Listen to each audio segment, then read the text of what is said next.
మంత్రి సిద్దిరి అప్పలరాజు ప్రస్తుతం అంతా ఉన్నారు. తాజా రాజకీయ పరిణామాలు మాట్లాడదాం. సార్, ఇన్ఛార్జీల మార్పుల గురించి నేను చంద్రబాబు కామెంట్ చేశారు.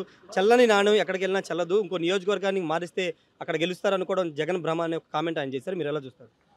ఈ చల్లని నాణేల గురించి మాట్లాడే ముందు తెలుగుదేశం పార్టీలో ఉన్న అతిపెద్ద చల్లని నాణ్యం లోకేష్.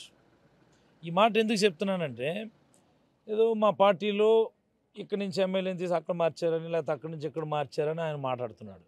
నీ కొడుకు నువ్వు మంగళగిరి నుంచే నువ్వు పోటీ చేస్తావా? ఆ మాట చెప్పు ముందు.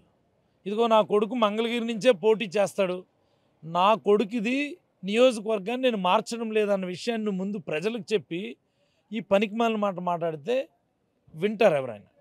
నువ్వు ఆ పని చేయకుండా ఇవన్నీ ఎందుకు నాకు అర్థం కాదు. అంటే నీ కొడుకు నియోజకవర్గం మార్చి మంగళగిరి నుంచి నువ్వు ఎక్కడో భీమిలీలోకి మారుస్తాను అంటున్నావు, లేదా హిందూపూర్ నుంచి మారుస్తాను అంటున్నావు. ఇవన్నీ చేస్తేనే అది పెద్ద వ్యూహమా నీకు? ఇతర పార్టీల వాళ్ళు వాళ్ళ గెలుపుకు అవసరమైన మార్పులు చేర్పులు చేసుకుంటే అవి పనికి మాలినటువంటి మార్పులా? ఎందుకు నాకు అర్థం కాదు. చంద్రబాబు మాట్లాడి ఏ మాట కూడా విలువ లేదు. ఎందుకు ఇదంతా? ఈనాడు వాళ్ళకి అది కావాలా, ఆంధ్రజ్యోతి వాడికి చంద్రబాబు మాటలు కావాలా? ఆయన ఏం మాట్లాడితే దానికి మసాలా దట్టించి రాస్తారు అంతే తప్ప, ముందు ఆయన చెప్పాల్సిందిగో నా కొడుకు నియోజకవర్గాన్ని నేను మార్చడం లేదన్నది చెప్పమని ముందు ఆయన చెప్పి మాట్లాడమానండి. ఇదంతా ఎందుకు? సార్, ఇంకో కామెంట్ చేశారు. అంటే ఎమ్మెల్యేని కానీ మంత్రులు కానీ మార్చడం కాదు, జగన్నే మార్చాలనుకుంటున్నారు ప్రజలను కామెంట్ చేశారు. ఎలా చూస్తారు? చంద్రబాబు జన్మకి అది సాధ్యపడదు. చంద్రబాబుకి ఇవి చిట్ట చివరి ఎన్నికలు, ఇవి ఇందులో ఎలాంటి అనుమానం లేదు.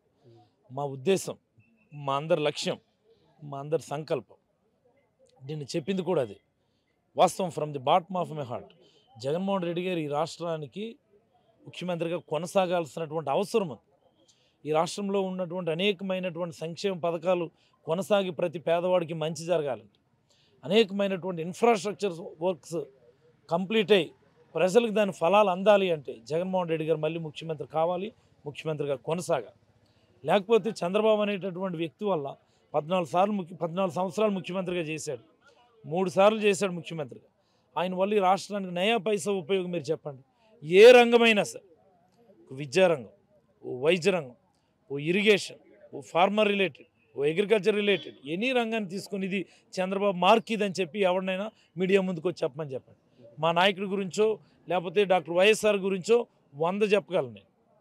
ఒక్కటి చెప్పమని చెప్తున్నాను. ఒక్కటి అడుగుతా ఉన్నాను. ఇదిగో ఇది చంద్రబాబు మార్క్ రైతుల కోసం, ఇది చంద్రబాబు మార్క్ విద్యారంగం కోసం, ఇది చంద్రబాబు మార్క్ వైద్య ఆరోగ్య రంగం కోసం, ఇది చంద్రబాబు మార్క్ ఇతరత్ర అని చెప్పి. ఇది where is that? So Jaganmohan Reddy గారు ముఖ్యమంత్రి కావడమే మా అందరి లక్ష్యం, మా అందరి ఆబ్జెక్టివ్ కూడా. దానికి ఆయన ఎలాంటి నిర్ణయాలు తీసుకున్నా అందరూ కూడా శిరస వహించాలని నేనైతే మనస్ఫూర్తిగా ఆశిస్తున్నాను. మీ జిల్లాలో కూడా భారీ చేంజెస్ ఉంటాయని చెప్తున్నారు.